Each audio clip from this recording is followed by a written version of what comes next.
நம்முடைய தலையாகிய கிறிஸ்துவுக்குள்ளே எல்லாவற்றிலேயும் நாம் வளருகிறவர்களாய் இருக்கும்படியாக அப்படி செய்தார்.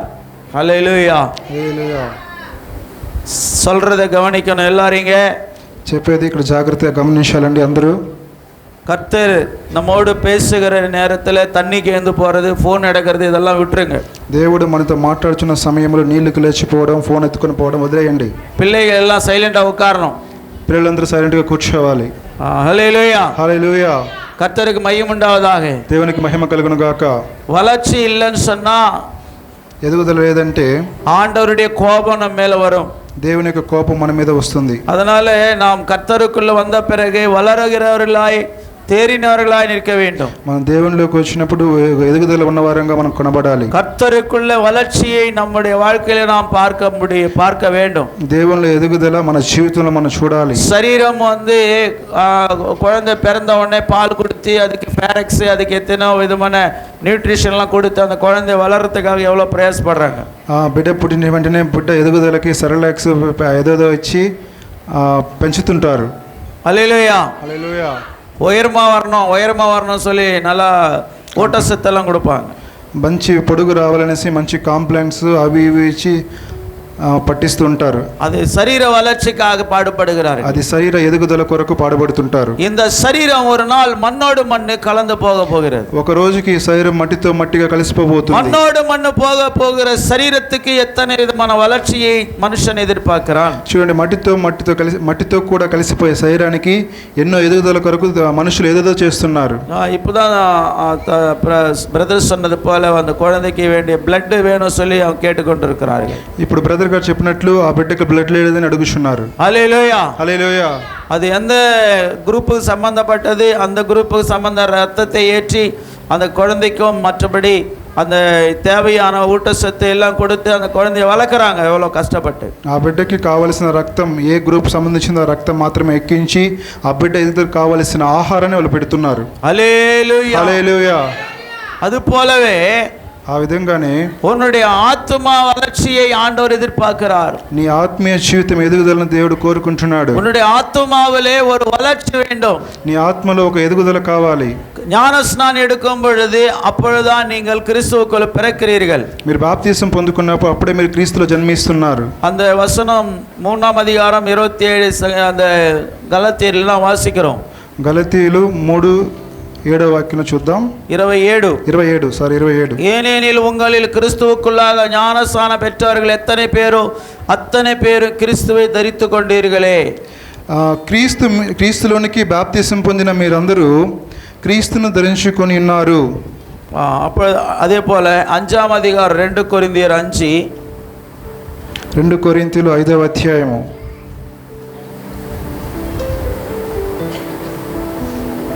16-17 కావున ఇక మీదట మేము శరీర రీతిగా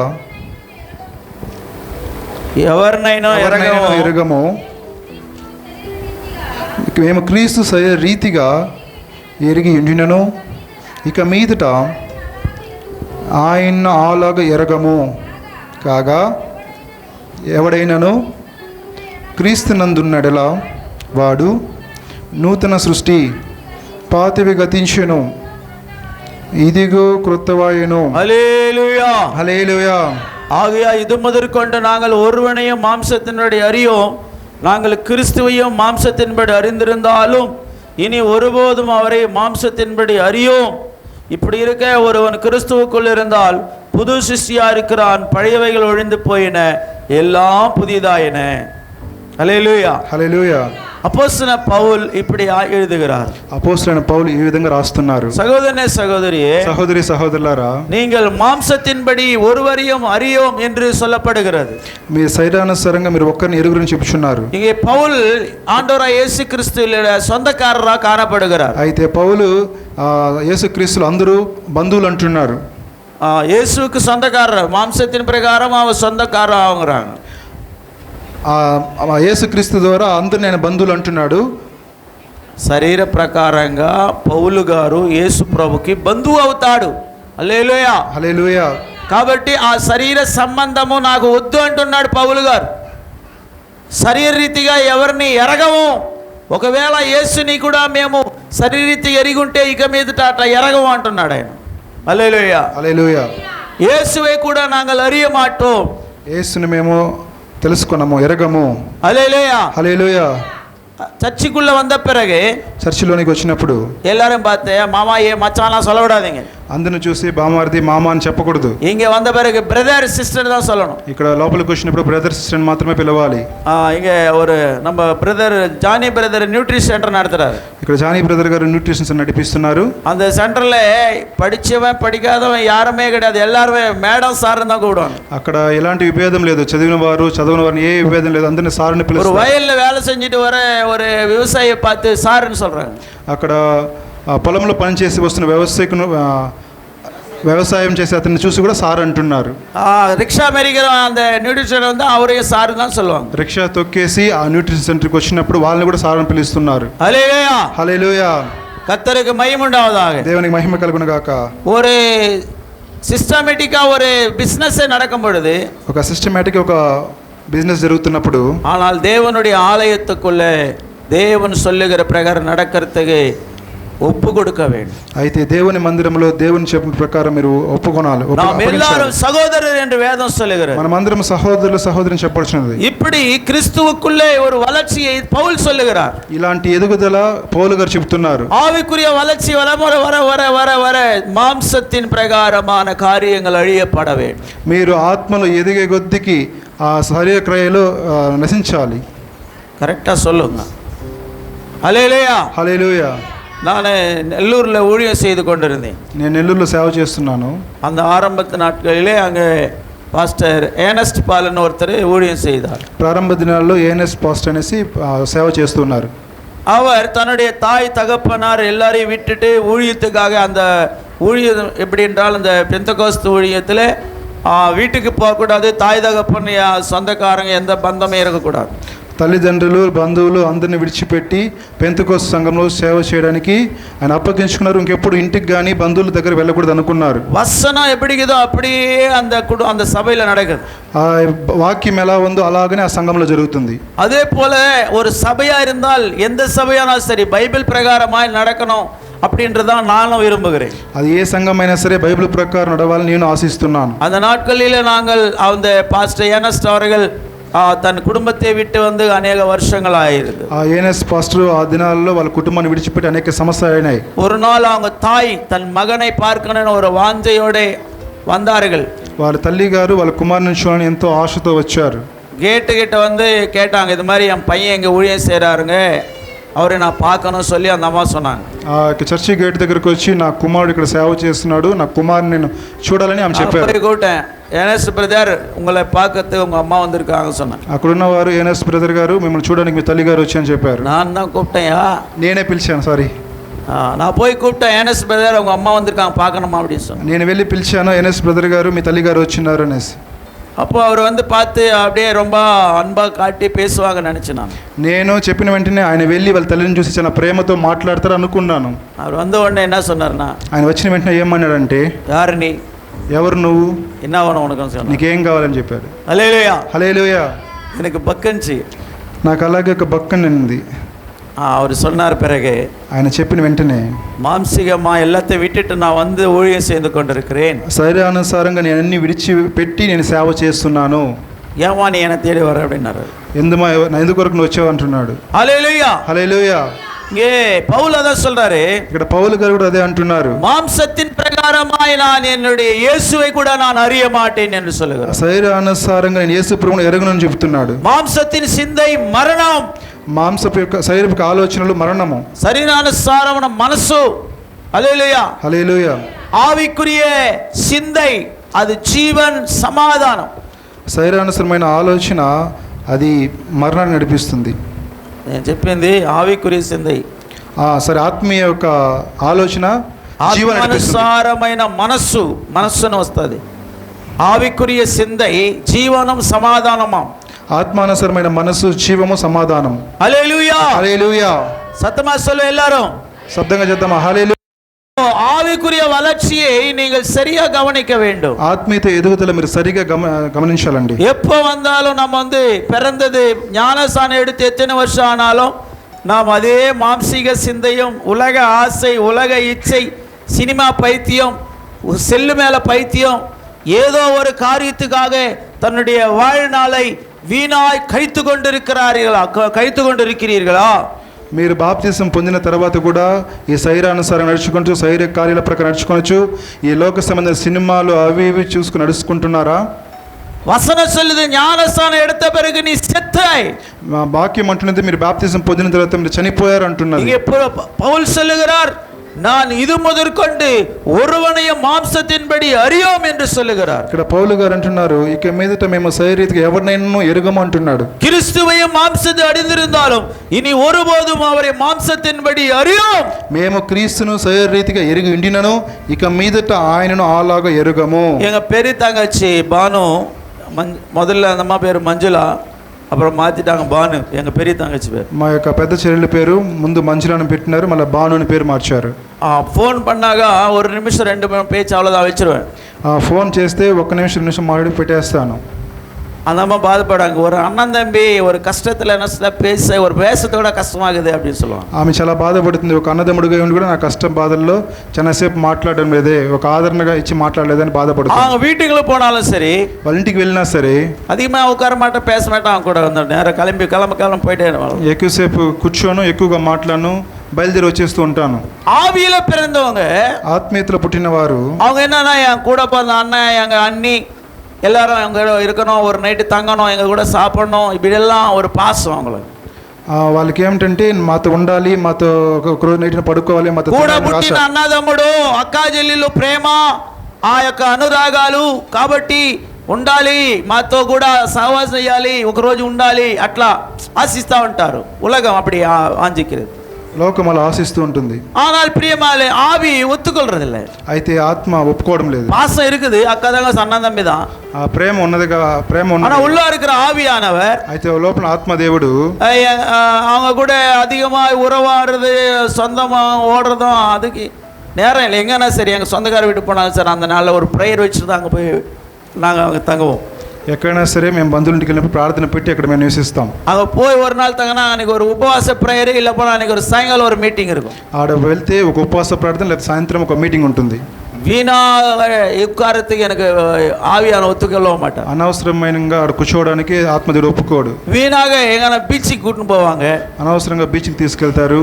అనవసరం కాదు, బీచ్కి போகும்போது, ఆ బీచ్కి పోయినప్పుడు హల్లెలూయా హల్లెలూయా அங்கே கூட நான் அவங்கள உட்கார விட மாட்டேன், అక్కడ కూడా వాళ్ళని కూర్చోబెట్టాను. ஆச்சு டைம் ஆச்சு, கிளம்ப சொல்லு, టైం అయింది, పదాం మనిషి తీసుకెళ్తాను. எல்லாம் தண்ணியில் போய் விளையாடும், అందరూ నీళ్ళలో పోయి ఆడుకుంటారు. நான் கிட்ட தண்ணியில் கூட கால வைக்க மாட்டேன், నేను ఆ నీళ్ళలో కూడా అడుగు పెట్టను. ஆவியானவர் அந்த உலக சந்தோஷம், அதெல்லாம் அந்த ஜாலி, அந்த ஒரு என்ஜாய், நத்திங், அதெல்லாம் ஒரு அதாவது செத்து போனவங்களுக்கு தான் அதெல்லாம் அனுபவிக்கிறதுக்கு ஒரு ஆசை இருக்கும். లోక సంబంధమైన ఆశలు, ఆ యొక్క ఆలోచనలు, ఎంజాయ్లు ఇవన్నీ மாம்சத்துல செத்தவங்களுக்கு அதனுடைய சந்தோஷம்ன்றதே தெரியாது. మాంసంలో చనిపోయిన వారికి ఆ సంతోషం అనేది ఏం తెలియదు. யாருக்குள்ள శరీరం இன்னும் சாகலையோ, ఎవరిలో అయితే శరీరానుసారం చనిపోలేదో அவங்களுக்குள்ள அந்த உலக ஆசை அப்படியே ஒட்டிக்கினே இருக்கும். వాళ్ళ లోక సంబంధమైన ఆశలు అలా ஆண்டவரோடு இருக்கிறதுக்கு கஷ்டமா இருக்கும், దేవునితో కూడా ఉండడానికి చాలా కష్టంగా ఉంటాయి. ஆண்டவருடைய காரியங்களை, அவருடைய சித்தத்தை செய்வதற்கு கஷ்டமா இருக்கும். దేవుని యొక్క కార్యాలు, దేవుని యొక్క చిత్తాలు చేయడానికి சில பேர் சொந்தக்காரங்க வந்துட்டாங்க, ஞாயிற்றுக்கிழம ஆராதனை கூட மறந்துடுறாங்க. చాలా మంది బంధువులు ఇంటికి వస్తే ఆదివారం ఆరాధన కూడా మర్చిపోతున్నారు. హల్లెలూయా హల్లెలూయా. உலகம் மாமிசம் அங்க கிரியை பண்ணது பாரு, அந்த 3 பேருக்குள்ள ஒரு ஆவி இருக்குதா பாருங்க. చూడండి, శరీర క్రియ అక్కడ క్రియ చేస్తాను చూడండి ముగ్గురులో. இங்க பாருங்க, ஹலோ, உங்களை தான் சொல்லுகிறேன், మిమ్మల్ని చెప్తున్నాను. மாம்சத்துக்கு இடம் கொடுத்தா வசனம் கூட கேட்க மாட்டாங்க நம்ம ஆளுங்க. శరీరానికి మీరు చోటిస్తే వాక్యం కూడా వినరండి. அந்த மாம்சம் என்ன பண்ணப்போ ஏந்திரு வெளிச்சின்னு இருக்கும், அந்த பிசாசு. శరీరము లేండి బయటికి వెళ్ళిపోయి ప్రేరేపిస్తుంటారు. அந்த மாம்சம் அப்படியே ஏதோ ஒன்று சாப்பிடணும், எங்கேயோ சுத்தணும், எங்கேயோ செய்யணும், அப்படிதான் யோசித்துட்டு இருக்கும். ఆ శరీరము ఎక్కడికో వెళ్ళాలి, ఏమో తినాలని ప్రేరేపిస్తూ ఉంటుంది. தேவ சமூகத்தில் உட்கார்ந்து ஆண்டவர் வசனம் கேட்கணும் சொல்லி இந்த மாம்சம் ஒத்துக்கொள்ளாது. దేవుని సంఘములో కూర్చొని దేవుని యొక్క మాటలు వినడానికి ఆ శరీరం ఒప్పుకోదండి. கர்த்தர் இன்னும் தரிசனம் என்ன கொடுப்பாரு, என்ன சத்தம் ஆண்டவர் பேசுவாரு அப்படின்னு நிறைய நேரம் தேவ சமூகத்துல உட்காரத்துக்கு அந்த பாவம் நிறைந்த சரீரம் ஒத்துக்கொள்ளாது. దేవుని యొక్క మాటలు, దేవుని యొక్క స్వరాన్ని, దేవుని యొక్క దర్శనాన్ని వినడానికి ఆ పాపంతో కూడిన శరీరం ఒప్పుకోదండి. பிரியமானவர்களே, அது ஒரே நாளில் உருவாகிறதல்ல, అది ఒక రోజు రూపింపబడేది కాదండి. ஒவ்வொரு நாளும் நம்முடைய சரீரத்தை அதுக்காக பழக்கப்படுத்த வேண்டும். ప్రతిరోజు మనం దాని కొరకు అలవాటు చేయాలండి. பிரியமானவர்களே, அருக்கோணம் இங்க காட்பாடியில ஒரு பாஸ்டர் இருக்கார், ஜான்ராஜ், இங்க கூட வந்தார். அவர் ఆ కాట్పాడి ప్రాంతంలో జాన్ రాజు యొక్క సేవకులు ఉన్నారు. கடந்த நாட்களில் அவர் கர்த்தருக்குள்ள மரிச்சிட்டார். గడిచిన దినములలో ఆయన దేవుని నిద్రించి ఉన్నారు. அவர் சூப்பர் பாட்டெல்லாம் பாடுவார். ఆయన మంచి పాటలంతా పాడతారు. ஹல்லேலூயா, హల్లెలూయా. ஆகாச பொய்யன், அகால பொய், ஏதோ ஒரு பொய்யெல்லாம் அதெல்லாம் கூட மெசேஜ் சொல்லிக்கிறார். அவர் ஆகாச பொய்யன்ட்டு வருது, அந்த மெசேஜில் கூட நிறைய காரியம் சொல்லியிருக்காரு. ఆయన ఇచ్చిన మెసేజ్లో దేవుని గురించి చాలా కార్యాలు చెప్పి ఉన్నారు. ஹல்லேலூயா. எத்தனை பேருக்கு ஜான்ராஜ் தெரியும்? ఎంతమందికి ఆ సేవకులు తెలుసండి? தாய் மடியில் தவழ்கிற குழந்தை, அந்த பாட்டில் தாய் மறந்தாலும் நீ மறப்பதில்லையே, தந்தை வெறுத்தாலும் நீ வெறுப்பதில்லையே, என் தாய் மறந்தாலும் நீ மறப்பதில்லையே, தந்தை வெறுத்தாலும் நீ வெறுப்பதில்லையே, தந்தை தாயினோ மேலானவர், என்னை சுமப்பவர், தந்தை தாயிலோ மேலானவர், அங்கே என்றும் என்னை சுமப்பவர், என் தாய் மறந்தாலும் நீ மறப்பதில்லையே, தந்தை வெறுத்தாலும் என்னை வெறுப்பதில்லையே, என் தாய் மறந்தாலும் நீ மறப்பதில்லையே, தந்தை வெறுத்தாலும் நீ வெறுப்பதில்லையே. பாட்டு நல்லா தான் பாடுறீங்க, పాటలు బాగా పాడుచున్నారండి. பாட்டை எழுதினவர் அவர் தான். ఆ పాట రాసింది ఆయనే అండి. இந்த பாட்டு எழுதி பாடினவர் அவர் தான், ஜான்ராஜ். ఆ పాట రాసి పాడింది జాన్ రాజు గారు. ஹல்லேலூயா. హల్లెలూయా. அவர் ராபோஜனம் எடுக்கும் பொழுது, ఆయన அவர் சபையில ராபோஜனம் கொடுக்கிற நாளிலே, ఆయన సంఘంలో ఆయన బలారాధన ఇచ్చిన సమయంలో காலையில 6 சாயந்தரம் 6 வரைக்கும் 12 மணி நேரம் ஜெபம் வைப்பார். తెల్లారు 6 నుంచి సాయంత్రం 6 వరకు 12 గంటల ప్రార్థన పెడతాడు. சனிக்கிழமை உபவாச பிரேயருக்கு வாங்கன்னா வரமாட்டாங்க. శనివారం ఉపవాస ప్రార్థనకు రమ్మంటే రారు. சனிக்கிழமை வெள்ளிக்கிழமை 2 நாள் உபவாசம் சுத்திகரித்து கொண்டு பிறகு இந்த பரிசுத்தமான அந்த ராபோஜனத்தில் பங்கேற்கணும்னு சொன்னா யாருமே அதுக்கு வர்றது கிடையாது. శుక్రవారం శనివారం ఉపవాసం ఉండి ఈ యొక్క ప్రభు బలారాధనలో పాలు పొందంటే ఎవరు రావడం లేదు. அதனால பாஸ்டர் என்ன பண்ணாருன்னா, అందుకొరకు పాస్టర్ ఏం చేశారంటే காலையிலேருந்து சாயங்காலம் ஒரு உபவாசம் போட்டு உட்கார வச்சிட்டாரு எல்லாரும். తెల్లవారు నుండి సాయంత్రం వరకు ఉపవాస ప్రార్థన చేస్తారు. ஆண்டவர் சொன்னா இங்கே கூட அது நடக்கும். దేవుడు చెప్తే అది ఇక్కడ కూడా జరుగుతుంది. சாயங்காலம் வரைக்கும் உபவாசம் இருந்து సాయంత్రం వరకు ఉపవాసం ఉండి 6 மணிக்கு அவர் ராபோஜனம் கொடுப்பார். 6 గంటల పైన ఆయన రాబోజనం. காலையில் 6 சாயங்காலம் 6 வரைக்கும் யார் ஜெபத்துல உட்கார்றாங்களோ, తెల్లవారి ఉదయం 6 నుంచి సాయంత్రం 6 వరకు ఎవరైతే ప్రార్థనలో కూర్చుంటారో அவங்களுக்கு மட்டும் தான் ராபோஜனம் கொடுப்பார். వారికి మాత్రమే ప్రభు బలారాధన ఇస్తారు. பாதியில போயிட்டு சுத்தின்னு வந்து போயின்னு சோறு துண்டு தூங்கிட்டு கொண்டாடும் போது அப்புறம் வந்து ராபோஜனம் எடுக்கிறாங்க நம்ம ஆளுங்க. మధ్యలో అలా వెళ్ళి లేచి తినేసి వచ్చి మళ్ళీ ప్రభు బలారాధన తీసుకుంటున్నారు. சில பேர் 12 மணி நேரம் ஜெபம் வச்சாக அதில் போய் தூங்கிட்டு 10 மத்தியானம் வரைக்கும் இருந்து மறுபடியும் போகிறது, அப்புறம் சாயங்காலம் வந்து முடிக்கும் போது ஆரம்பத்தில் தம்பிடுவாங்க, முடிவில் வந்து தம்பிடுவாங்க. మన 12 గంటల సేపు ప్రార్థన పెట్టినప్పుడు ఉదయకాలం వచ్చే వాళ్ళు కొంతమంది ఉంటారు, సాయంత్రం వచ్చి ఉంటారు. ఒకవేళ ఉదయం వస్తే మళ్ళీ సాయంత్రం ముగింపులో వస్తున్నారు. మాంసం శరీరము ఆవికుள்ள మారల இன்னும் ఇంకా ఆత్మీయతలో మారడం లేదు. హల్లెలూయా. హల్లెలూయా. ஜெபத்துக்கு வருஷம்னா வர்றது கிடையாது. ప్రార్థనకు రమ్మంటే వచ్చేది. உபவாச பிரேயர்னா கசப்பு. ఉపవాస ప్రార్థన అంటే నైట్ ప్రేయర్னா తూకం. నా రాత్రి ప్రార్థనలు అంటే నిద్ర. మామిస శరీరము ஒத்துக்கொள்றதில்ல, అది ఒప్పుకోవడం లేదు. ஆண்டவருடைய காரியத்துக்கு அது இசைந்து வருகிறதில்லை. దేవుని యొక్క కార్యానికి వాళ్ళు దేవుని కార్యానికి వారు అప్పగించుకోనట్లేదు. హల్లెలూయా. హల్లెలూయా. மாமிசம் கிரியை பண்ணுகிறது, అక్కడ శరీరం క్రియ చేస్తుంది. இந்த சபை ஆவிக்குரிய சபையாய் கட்டி எழுப்பணும் சொல்லி எவ்வளவோ நான் பாடுபடுகிறேன். ఆత్మీయ సంఘంగా దీన్ని కట్టాలనేసి ఎంతగానో ప్రయాసపడుతున్నాను. ஆனா கூட ஊழியம் செய்யறோம், அதாவது ஊழியத்துக்குன்னு ஒப்பு கொடுத்து வந்துக்கிறாங்க பாருங்க. கொஞ்சம் பேர் இங்க 12 பேர் எழுந்துட்டாங்க. அன்னைக்கு సేవకుని అప్పగించారు చూడండి, 12 మందికి లేచి ఉన్నారు. அதுல ஒருத்தர் கூட வர்றதில்லை. దాంట్లో ఒక్కరు కూడా వచ్చేది లేదండి. அதில் ஒருத்தரோ 2 பேர் கூட அப்படியே வந்துட்டு வராங்க. ஆனால் மீதி பேர் 12 பேர் இல்லை ஒப்பு கொடுத்தவங்க வர்றது கிடையாது. 12 మంది అప్పగించినారు, ఎవరు రావడం లేదు, ఎవరు ఒకరు ఎదురు వస్తున్నారు. హల్లెలూయా హల్లెలూయా. ప్రియమానవர்களே, நாம் మాంసத்தின்படி நாம் வாழ்ந்தால், ప్రియమైన వాళ్ళారా, శరీరానుసారంగా మనం నడిచినట్లయితే పాపத்தின் சம்பளம் மரணம், పాపము ఉచిత మరణము. మాంసத்தின்படி வாழ்ந்தால் நீ ఉయిరోడ செத்தன்னு சொல்லி ఆండర్ వచనం சொல்லி, శరీరానుసారంగా మనం నడుచుకుంటే జీవంతో చచ్చిపోయినామని చెప్తున్నాడు దేవుడు. హల్లెలూయా హల్లెలూయా. 1 பேதுரு 2:2 சொல்லப்படுகிறது. 1 பேதுரு 2:2 చెప్పబడుచున్నది, சகல துர்குணத்தையும் சகலவித கபடத்தையும் வஞ்சகங்களையும் பொறாமைகளையும் சகலவித புறங்கூறுதலையும் ஒழித்துவிட்டு நீங்கள் ரட்சிப்புக்கென்று வளரும்படி புதிதாய் பிறந்த குழந்தைகளைப் போல திருவசனமாக కలంగమిల్లాத జ్ఞాన పాలిన మీద వాంఛియాయిరుంగల్. తెలుగులో, మీరు క్షయబీజం నుండి కాక శాశ్వతముల జీవన దేవుని వాక్య మూలముగా అక్షయమ బీజం నుండి పుట్టింపబడిన వారు గనుక నిష్కపటమైన సహోదర ప్రేమ కలిగినట్లు మీరు సత్యమునకు విధేయులట చేత మీ మనస్సులను పవిత్రపరచుకున్న వారిలో ఉండి ఒకరినొకడు హృదయపూర్వకంగాను మిక్కటముగాను ప్రేమించుడి. హల్లెలూయా హల్లెలూయా. సకలమైన దుర్గుణத்தை, సకలమైన దుర్గుణము నుండి, పాపము నుండి. తెలుగులో ఏముండదు, క్షయబీజం, కపటం, సమస్తమైన కపటం.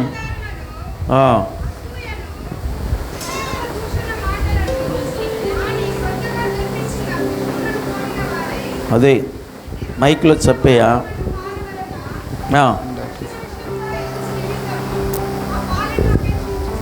రక్షణ విషయములో ఎదుగు నిమిత్తము ఆ పాలను అపేక్షించండి. புதிதாய் பிறந்த குழந்தைகளைப் போல திருவசனமாக கலங்கமில்லாத ஞான பாலின் மேலே వాంఛియాయిరుంగల్. 2వ అధ్యాయము 1-2 వాక్యాల్లో ఉంటుంది. కొత్తగా జన్మించిన శిష్యుని పోలిన వారు ఉండాలంట. హల్లెలూయా హల్లెలూయా. அப்போ நீ எது மேல வாஞ்சியா இருக்கிறாய்? మీరు దేని మీద ఆసక్తి కలిగి ఉన్నారు? సెల్ பார்க்கணும்னு சொல்லி வாஞ்சியா இருக்கிறையா? సెల్ ఫోన్ చూడడానికి మీరు ఆసక్తి కలిగి ఉన్నారా? அந்த సెల్లుல இருக்கிறத எத்தனை விதமான இது ப்ரோக்ராம் போடுறாங்களோ எல்லாமே அதுங்களை பார்த்துக்கினே டைம் பாஸ் பண்ணிடுறாங்க.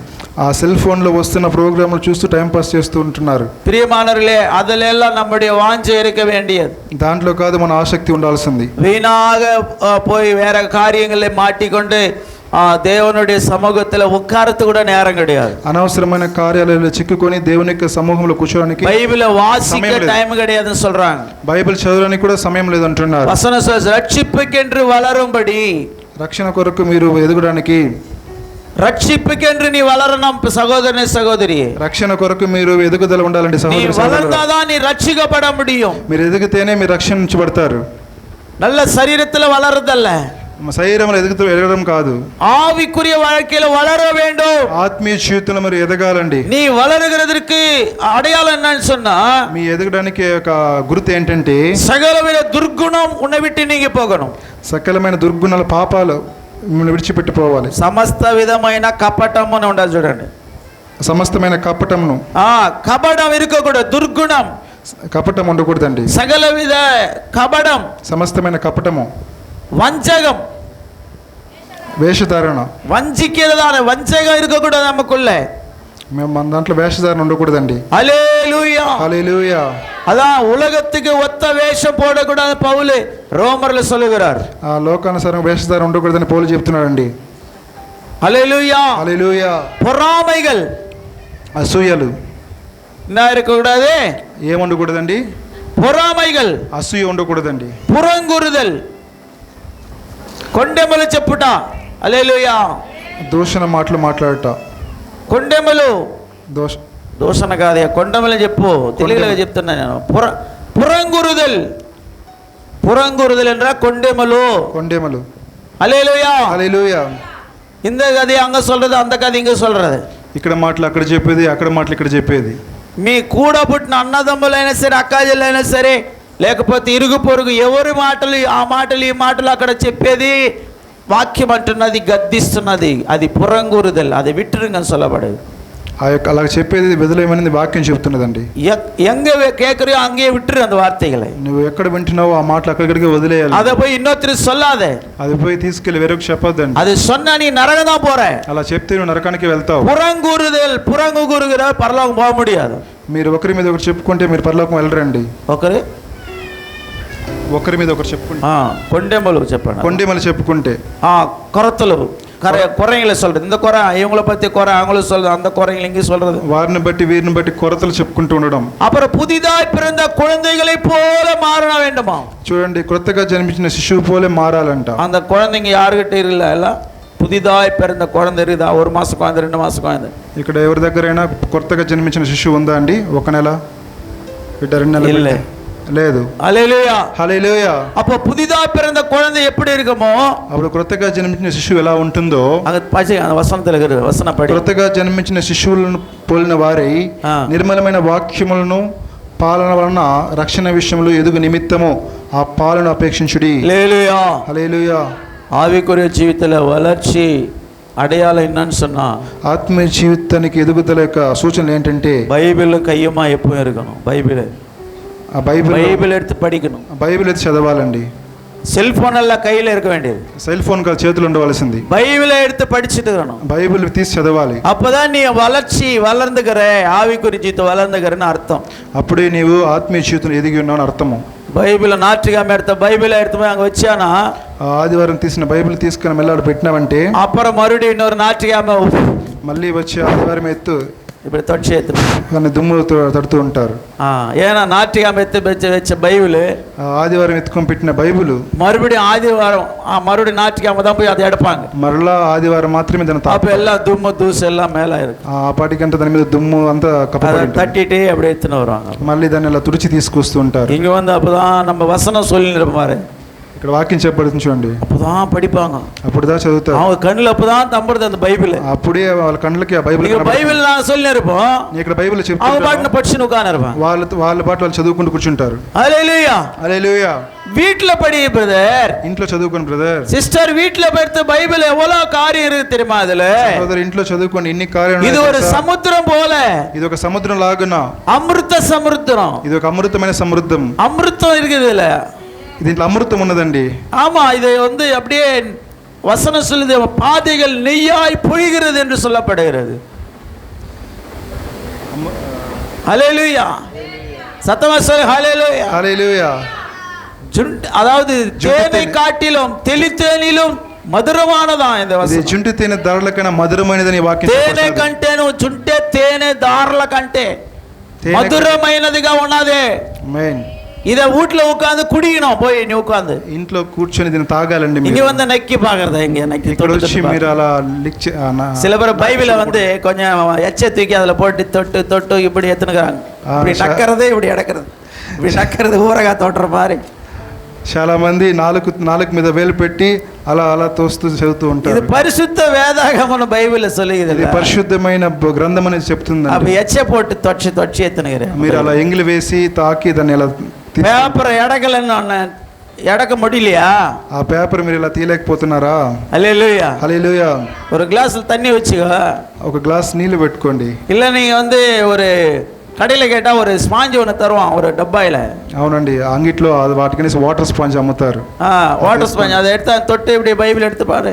మీరు దాన్ని అలా టచ్ చేసి అలా బైబిల్ అలా తిప్పి இல்லை இப்படி நெத்தியில் இப்படி கையை வையே. మీ నెత్తిని అలా చేయి పెట్టుకోండి. ఈరమాయి கையை அப்படி ఎడేపో. అలా చెమటతో మీ చెయ్యి చెమ్మైపోతుంది. அப்போ பேப்பர் எடே. మళ్ళీ మీరు ఒక పేపర్ అలా తీయండి. அதுக்காக நீ கீழே துப்புற எச்சை எடுத்து போடாத. అందుకొరకు మీరు బయట మూస్తున్న ఎంగిల్ని యూజ్ చేయొద్దండి. బైబిల్ మూసేది బయట ఉమ్మేస్తున్నా, ఆ ఎంగిల్ని మనము అంటుకోకూడదు ఇంట్లో బైబిల్లో. హల్లెలూయా, హల్లెలూయా. வளர்ச்சி வர வேண்டும், మీలో ఎదుగుదల ఉండాలండి. இந்த வளர்ச்சி இல்லாதவங்க தான் பொறாமையா இருப்பாங்க. ఈ యొక్క ఎదుగుదల లేని వారే అసూయ కలిగి ఉంటారు. வளர்ச்சி இல்லாதவங்க தான் எப்பவும் செல்போன்ல டைம் பாஸ் பண்ணுவாங்க. ఎదుగుదల లేని వారే యొక్క సెల్ ఫోన్ టైం పాస్ చేస్తూ ఉంటారు. வளர்ச்சி இல்லாதவங்க எப்ப பார்த்தாலும் சண்டை போட்டுட்டு இருப்பாங்க. ఎదుగుదల లేని వారు ఎప్పుడు గొడవలు పడుతూ ఉంటారు. வளர்ச்சி இல்லாதவங்க கெட்ட வார்த்தை பேசிக் கொண்டிருப்பாங்க. ఎదుగుదల లేని మనుషులు ఎప్పుడు చూసినా బూతులు మాట్లాడుతూ ఉంటారు. హల్లెలూయా, హల్లెలూయా. வசனம் சொல்லுகிறது, వాక్యం అంటున్నది, புதிதாய் பிறந்த குழந்தைகளை போல நீங்க மாற வேண்டும். క్రొత్తగా జన్మించిన శిశువుల పోలే మీరు మారాలి. హల్లెలూయా. హల్లెలూయా. சகோதரனே, సహోదరి, సహోదరి, సహోదరి, సహోదరులారా, పక్కతల కయ్య పిడిచి నీ కుழந்தை పోల మారని అని కేలే. మీ పక్కన వారిని చేతితో పట్టుకుని మీరు చిన్న బిడ్డల వలె మారాలని చెప్పండి. కుழந்தை పోల మారిటియా? మీరు శిశువు వలె మారిపోయారా? హల్లెలూయా. హల్లెలూయా. அப்படி மாறலன்னு சொன்னா, అలా మీరు మారకపోతే, உனக்குள்ள ஒருத்தர் திட்டினாக உடனே உனக்கு கோபம் வரும். అలాగా లేకపోతే ఒకరు తిడితే నీకు చాలా కోపం వస్తుంది. ஒருத்தர் அடிச்சா திருப்பி நீ அடிப்ப. ఒకరు నిన్ను కొడితే తిరిగి కొడతావు. நீ குழந்தை இல்ல, నీ శిశువు కాదు. அது ஆண்டு சொன்ன உன் கண்ணத்துல ஒருத்தர் அழிஞ்சா நீ மறுபடி கண்ணத்தை இன்னொரு కన్నத்தை காட்டுன்னு சொல்ற. ఆయన దేవుడు చెప్పాడు, ఒకరు నీ చెంప మీద కొడితే నువ్వు ఇంకొక చెంప చూపించని చెప్పాడు. அதான் குழந்தையின் அனுபவம். அது శిశువు పోయిన అనుభవం. 18ஆம் அதிகாரத்தில் சொல்லப்பட்டிருக்க மத்தேயு சுவிசேஷத்துல, మత్తయి సువార్త 18వ అధ్యాయం చెప్పబడింది. நீங்க வீட்ல போய் படிச்சீங்க, ఇంట్లో వెళ్ళి చదువుకోండి. ஒரு குழந்தையை நிக்க வச்சு ஆண்டவர் சொல்றாரு, ఒక బిడ్డను నిలబెట్టి చెప్తున్నాడు, இந்த குழந்தையை போல நீ மாறாவிட்டால் நீ பரலோக ராஜ்யம் பிரவேசிக்க மாட்டேன்னு சொல்றாரு. ఈ పిల్లవాడి వల్ల మీరు మారకపోతే మీకు పరలోక రాజ్య ప్రవేశం లేదంటున్నాడు. டேய் இங்க வாடா அப்படின்னா, ఇక్కడ రారా అని చెప్పినప్పుడు ஓடியாரோம் பையன் ஓடியாரோம். వాడు అలాగే పరిగెత్తుకుంటూ వస్తాడు. వలరాదు என்ன பண்ணுவாங்க தெரியுமா? ఎదగని వాళ్ళు ఏం చేస్తారు? ఎదగని వాళ్ళు ఏం చేస్తారంటే, அந்த குழந்தை போல ఆగాదవங்க என்ன பண்ணுவாங்க? ఆ యొక్క బిడ్డ వాళ్ళు ఏం చేస్తారంటే, వాళ్ళు బిడ్డలుగా మారని వాళ్ళు ఏం చేస్తారంటే, రే రా అంటే, ఎందుకు రావాలా? ఏం చెప్పు, ఇది குழந்தை கிடையாது, ఇది బిడ్డ కాదు. சில பேர் சொன்னா அப்படியே உட்கார்ந்துனே இருப்பாங்க. చాలా మంది చెప్పినా కూడా అలా కూర్చొని ఉంటారు. ஒரு கீழ்ப்படிய மாட்டாங்க. లోబడరు. குழந்தை ఆ శిశువు இன்னும் மாறல, ఇంకా మారలేదు. கலங்கமில்லாத ஞான பாலின் மேலே வாஞ்சியா இருக்கிற குழந்தைகளை போல மாற வேண்டும். వాక్యం చదవండి మా తెలుగులో. మీరు మార్పు నుండి బిడ్డల వంటి వారైతే కాదు చెప్పింది నేను. పాలు పాలు 2:2లో ఉండ చూడు, 3వ వాక్యంలో, తిరువసనమాగియ కలంగమిల్లాద జ్ఞాన పాల్. తెలుగులో లేదా? ఆ పాలు మళ్ళా మళ్ళా మార్చి నిర్మలమైన వాక్యం అనే పాలు. అద్ద తిరువసనమాగి కలంగమిల్లాద జ్ఞాన పాల్. చెప్పయ్యా, నిర్మలమైన ఏ ఇది లేని పాలు. అది ఇప్పుడు ఇందాక చదివిన 2వ వాక్యమే, అది 1 పేతురు 2:2లో ఉండాలి. హల్లెలూయా. హల్లెలూయా. అప్పుడు నిర్మలమైన వాక్యం అనే పాల చేత అపేక్షించండి, దాన్ని అదే వాంఛియా కుడిங்க, పాల ఆశతో ఆ పాలను తాగాలి మీరు. హల్లెలూయా. హల్లెలూయా. హల్లెలూయా. హల్లెలూయా.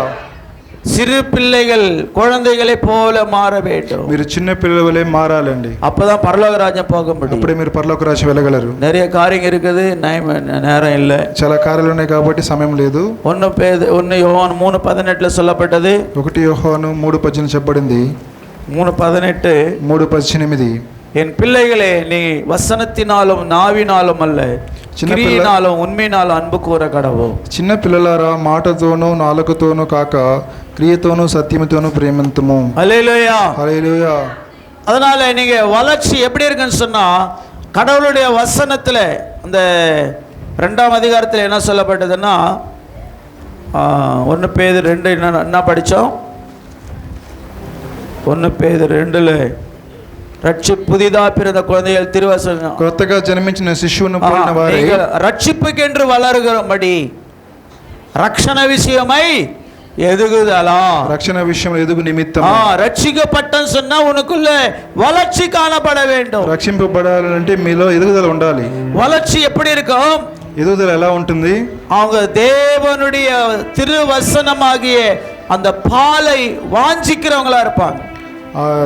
వాళ్ళు వచ్చి నిర్మలమైన వాక్యమును పాలన వలన రక్షణ విషయంలో ఎదుగు నిమిత్తం ఆ పాలు రక్షణ విషయమైన దేవుని వాక్యమని పాలు మీద అపేక్ష కలిగి ఉంటారు. మెయిన్ அது மேல வாஞ்சியா இருப்பாங்க. వాళ్ళ అపేక్ష కలిగి ఉంటారు, ఆశ కలిగి ఉంటారు.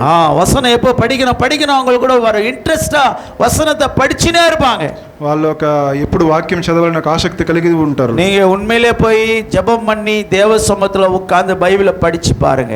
మీరు నిజంగా దేవుని యొక్క సముఖంలో కూర్చొని మీరు బైబిల్ చదివి చూడండి. இருதயத்துக்கும் மாம்சத்துக்கு வேண்டியதான சந்தோஷமான ஒரு இளைப்பாறுதல் அந்த வசனத்தில் இருக்குது. మీ యొక్క శరీరానికి మీకు మనసుకి కావలసిన సంతోషం అక్కడ ఉంటుంది, నెమ్మది அதில் இருக்கிறது, నెమ్మది దాంట్లో ఉంటున్నది. அந்த வசனத்தை வாசிக்க వ్యాధి நீங்கி போகும். మీ యొక్క వ్యాధులు తొలగిపోతాయి. తలవలి வருதா, తలనొప్పి వస్తున్నదా, జ్వరం வருதா, జ్వరం వస్తున్నదా, బైబిల్ படிச்சு பாரு. మీరు బైబిల్ చదివి చూడండి. படிக்க జ్వరం போய்டும். మీరు చదవంగా జ్వరం పోతుంది, తలవలి పోய்டும், తలనొప్పి వెళ్ళిపోతుంది. செஞ்சு பாருங்க, మీరు చేసి చూడండి. நாம் తలవలి வந்த உடனே மாத்திரை எடுக்கிறோம், మనం తలనొప్పి వస్తే వెంటనే మాత్రలు వేసుకుంటాం. జ్వరం வந்த உடனே ఇంజెక్షన్గా ఓடுறோம், మనం జ్వరం వస్తే మనం ఇంజెక్షన్ కొరకు పరిగెడుతుంటాం. వ్యాధి வந்த డాక్టర్ கிட்ட ఓడుகிறோம், వ్యాధి వస్తే డాక్టర్ దగ్గర పరిగెడుతుంటాం. ఇదిలే ఉనకు ఔషధం இருக்கிறது. ఈ యొక్క బైబిల్లో ఔషధం ఉందండి. హల్లెలూయా, హల్లెలూయా. కర్తరుடைய అన్பிலே వளர வேண்டும். దేవుని యొక్క ప్రేమలో మనం ఎదగాలి. సంగీతం 34:8 சொல்லப்பட்டது. కీర్తనలు 34:8 చెప్పబడుచున్నది. కర్తర్ నల్లవర్ என்பதை రుచిத்து పారుங்கள். దేవుడు మంచివాడని రుచి తెలుసుకొని చెప్తున్నది. రుచి చూడండి, రుచిத்து పారుங்கள். రుచి చూడండి అంటున్నారు. உலகத்துல எந்த மனுஷன் கிட்ட கிடைக்காத ருசி அவர்கிட்ட இருக்குது தெரியுமா? ఈ మనుషులు ఎవరి దగ్గర రుచి దేవుని దగ్గర ఉందండి. పెద్ద తాయి கிட்ட இல்ல அந்த ருசி. నిన్న కన్న తల్లి దగ్గర ఆ రుచి లేదండి. உன்னை பெத்த தகப்ப கிட்ட கிடையாது. కన్న తండ్రి దగ్గర లేదండి. உன்னை கட்டின புருஷன் கிட்ட அந்த ருசி இல்ல. నిన్ను కట్టుకున్నటువంటి భర్త దగ్గర రుచి లేదండి. உன்னை கட்டின மனைவி கிட்ட அந்த ருசி இல்ல. నిన్ను కట్టుకున్న భార్య దగ్గర రుచి లేదండి. సంగీతం 34:8 వాసిத்து பாருங்க. కీర్తనలు 34:8 చూడండి. యెహోవా ఉత్తముడని రుచి చూసి తెలుసుకునడి. హల్లెలూయా, హల్లెలూయా. ఇద విட என்ன வேணுங்க? దీనికంటే ఇంకేం కావాలండి? వచనం சொல்லுது, వాక్యం అంటున్నది, கர்த்தர் நல்லவர் என்பதை ருசித்து பாருங்கள். యెహోవా ఉత్తముడని రుచి చూసి చూడండి. அவர் மேல் நம்பிக்கை இருக்க మనుషన్ భాగ్యవాన్. ఆయన మీద నమ్మకం ఉన్న మనుషుడు భాగ్యవంతుడు. ధన్యుడు చదవండి పూర్తిగా. ఆయన ఆశ్రయించినడు ధన్యుడు. நம்பிக்கையா இருக்கிற மனுஷன் பாக்கியவான். ఆయన ఆశ్రయించినడు ధన్యుడు. கர்த்தர் மேல் நம்பிக்கை வையே. దేవుని మీద నమ్మకం పెట్టుకోండి. హల్లెలూయా, హల్లెలూయా. அவரை ருசிங்க. ఆయన రుచి చూడండి. எவ்வளவு நேரம் உட்கார்ந்து ஜெபிக்கிறியோ அவ்வளவு உன் வாழ்க்கை ருசியா மாறிடும். నీవు ఎంత ఇన్ని గంటల సేపు యేసుவின் அன்பை ருசிக்க యేసు యొక్క ప్రేమను మీరు రుచి చూస్తూ ఉంటే அப்படியே நீ ருசியான ஒரு மனுஷனா, நல்ல ஆசீர்வாதமான ஒரு மனுஷனா கர்த்தர் மாத்துவாரு. మంచి రుచిగల ఆశీర్వాదకర మనిషిగా మేము దేవుడు మారుస్తాడు. அவனா போட வேலையில் அவனுக்கு அவனை போல மோசமானவன் உலகத்தில் ஒருத்தனும் இல்லை அப்படின்னு சொல்லுவான். వాడు మనిషే కదా, వాళ్ళగా ఒక మనుషుడి లోకం ఉంటుంది. அந்த பொம்பளையா, అయ్యో அந்த అమ్మాకి எவ்வளவு வாய், பயங்கரமான வாய். అయ్యో ఆ స్త్రీకి ఎంత పెద్ద నోరండి. మోసమానవங்க చర్చికి தான் போறாங்க, ஆனா ஒண்ணுமே மாறல. వాళ్ళు చర్చికి వెళ్తారు కానీ వాళ్ళు ఏం మారలేదు. ప్రియమానవர்களே, ప్రియమైన వారలారా, ஆண்டவரே நீ ருசிக்க దేవుణ్ణి మీరు రుచి చూడగా நீ மற்றவங்களுக்கு ருசியா மாறிடுவே. మీరు ఇతరులకు రుచిగా మారిపోతారు. அவங்களா అయ్యో వాళ్ళ ரொம்ப நல்லவங்க, చాలా మంచివారండి. அந்த பிரதர் ரொம்ப நல்லவரே, ఆ అమ్మాయి చాలా మంచిది, அந்த பிரதர் ரொம்ப நல்லவரு, అమ్మాయి ఎలా, ఆ బ్రదర్ చాలా మంచివాడు, அந்த సిస్టర్ ரொம்ப நல்லவங்க, సిస్టర్ చాలా మంచివారు. హల్లెలూయా, హల్లెలూయా. இந்த పేరు ఎడక சொல்லி ఆండவர் சொல்றாரு. ఈ పేరు నువ్వు జనుల మధ్యలో తీసుకోవాలా? కాదింగి వైబా, కాదింగి వచ్చి కేళு. వాసనం பாருங்க, 1 பேதுருல சொல்ல வாசனம் வாசிக்க 2:8-9. 2:9. అయితే మీరు ఆశ్చర్యమైన వెలుగులోనికి, చీకటిలో నుండి ఆశ్చర్యకరమైన తన వెలుగులోనికి మిమ్మల్ని పిలిచిన వాణ్ణి, గుణాతిశయములను ప్రచురము చేయు నిమిత్తము ఏర్పరచబడిన వంశమును, రాజులైన యాజక సమూహమును, పరిశుద్ధ జనమును, దేవుని సొత్తైన ప్రజలై ఉన్నారు. హల్లెలూయా, హల్లెలూయా. ஒருவன் கிறிஸ்துவுக்குள் இருந்தால் புது சிருஷ்டி. ఒకడు క్రీస్తులో ఉంటే నూతన సృష్టి. பழையவைகள் ஒழிந்து போயின, పాతవి గతించిపోయాయి, எல்லாம் புதியதாயின, అన్ని సమస్తం నూతనమాయను. அப்ப புதுசா மாறினா எப்படி? అయితే కొత్తగా మారితే ఎట్లా? ஆச்சரியமான ஒளியிடத்துக்கு வந்துட்டியா? ఆశ్చర్యకరమైన వెలుగులోకి వచ్చావా? நீ வெளிச்சமா மாறினியா? నీవు వెలుగుగా మారావా? நீ உலகத்துக்கு ஒளியா இருக்குன்னு சொல்லி இயேசு சொன்னாரே. ఈ లోకానికి వెలుగై ఉండమని దేవుడు చెప్పాడు. ஏன் உனக்குள்ள கோபம்? ఇంకా ఎందుకు మీలో కోపం ఉంది? உனக்குள்ள என்ன இருள் என்கிறதான கோபம், இருள் என்கிறதான பகை, இருள் என்கிறதான பொறாமை, మీలో చీకటి సంబంధమైన కోపము, పాపము, అసూయ ఇవన్నీ ఎందుకున్నాయి? இதெல்லாம் இருளுக்கு சம்பந்தமானது. ఇవన్నీ చీకటికి ஆனா సంబంధమైనవి. ஆண்டவர் சொல்றார், நீ ஒளியா இருக்கிறாய் மகளே. అయితే దేవుడు అంటే మీరు వెలుగుగా ఉన్నారు కుమార్తె. కుమారతి నువ్వు లోకమునకు వెలుగై ఉన్నావు. குமாரனே நீ உலகத்துக்கு வெளிச்சமா இருக்கிறாய். కుమారుడా నీ లోకానికి వెలుగై ఉన్నావు. அதனாலே நீ ஆச்சரியமான ஒளியிடத்தில் வந்திருக்கிறபடினாலே, మీరు ఆశ్చర్యకరమైన వెలుగులోనికి వచ్చినప్పుడు ஆண்டவருடைய புண்ணியங்களை நீ வந்து அறிவிக்க வேண்டும். దేవునికి గుణాతిశయము ప్రచురణ చేయాలి. நீ இப்போ ராஜரீக ஆசாரிய கூட்டமா இருக்கிறாய். మీరు ఇప్పుడు రాజులైన యాజక సమూహంగా ఉంటున్నారు. பரிசுத்த ஜாதி நீங்க இப்போ. మీరు పరిశుద్ధ జనమై ఉన్నారు. அவருக்கு சொந்தமான ஜனமா இருக்கிறீங்க. ఆయనకి సొంతమైన జనముగా ఉంటున్నారు. அதனால உங்களுக்குள்ள பாவம் இருக்க கூடாது. కాబట్టి మీలో పాపం ఉండకూడదండి. உங்களுக்குள்ள மாம்ச இச்சை இருக்க கூடாது. మీలో శరీర ఆశలు ఉండకూడదు. உனக்குள்ள கண்ணின் இச்சை இருக்க கூடாது. మీలో నేత్రాశలు ఉండకూడదు. ஹல்லேலூயா, హల్లెలూయా. சொல்லுங்கற அந்த செல் பாத்துனங்கறாரு பாரு. చెప్తున్నాం, సెల్ చూస్తున్నాం. అనంతరమాద జన్మంగా మారు మనసు పొందిన జన్మాలండి. ఆవి அப்படியே வெளியே வர மாட்டேங்குது, உள்ள பேரு. ఆత్మ బయట లేదు, అలా లోపలే ఉంది. హల్లెలూయా, హల్లెలూయా, హల్లెలూయా, హల్లెలూయా. நீ மறுபடியும் பிறக்க வேண்டும். నీవు మరలా జన్మించాలండి. இல்லனா பரலோகம் போக முடியாது. నీవు పరలోకం రాజు వెళ్ళావండి. உலக பிரகார மாம்சீகமான வாழ்க்கை வாழ்ந்து ఈ లోక సంబంధమైన శరీరానుసారం నడుచుకొని నరకத்தை தான் போய் சேரணும். మీ నరకంలో చేరాలి. ஆனா வசனம் சொல்லுது, అయితే వాక్యం అంటున్నది, நீ புதிதா பிறந்த குழந்தை போல மாறுன்னு சொல்லி ஆண்டவர் మీరు சொல்றார். కొత్తగా జన్మించిన శిశువు పోలే మారాలి. உனக்குள்ளே ரட்சிப்புக்கேற்ற வளர்ச்சி இருக்க வேண்டும். మీకు రక్షణకు తగిన ఎదుగుదల ఉండాలండి. ஞானஸ்நானம் எடுத்ததுதான் பேரு, మీరు బాప్తిసం పొందుకున్న పేరు, ஆனா மாற்றமே இல்லை. అయితే మీలో మార్పే లేదండి. அப்படின்னா எப்படி? అలాంటి ఎలా? வளர்ச்சி வேண்டும் அல்லவா? ఎదుగుదల కావాలి కదండి. நாம் பரிசுத்தமுள்ளவர்களாய் மாற வேண்டும். మనం పరిశుద్ధవంతులుగా మారాలి. கள்ள కపటమற்ற అன்பు కాట வேண்டும். మంచి ఒక ప్రేమ చూపించాలి. కள்ள కపటలేని ప్రేమ, నిష్కలంకమైన ప్రేమ అని బైబిల్లో రాయబడింది. எல்லா கண்களையும் மூடிவோமாக. అందరూ కళ్ళు మూసుకుందామా? ஆண்டவரை நோக்கி பார்ப்போம். దేవుని తేరి చూద్దాం. நான் சிறிய ஆண்டவரே, நான் அந்த ஞானப்பாலாக வசனத்தின் மேலே வாஞ்சியா இருக்க வேண்டும். ప్రభు వాక్యం మీద ఆశ కలిగి ఉండాలి. Thank you brother.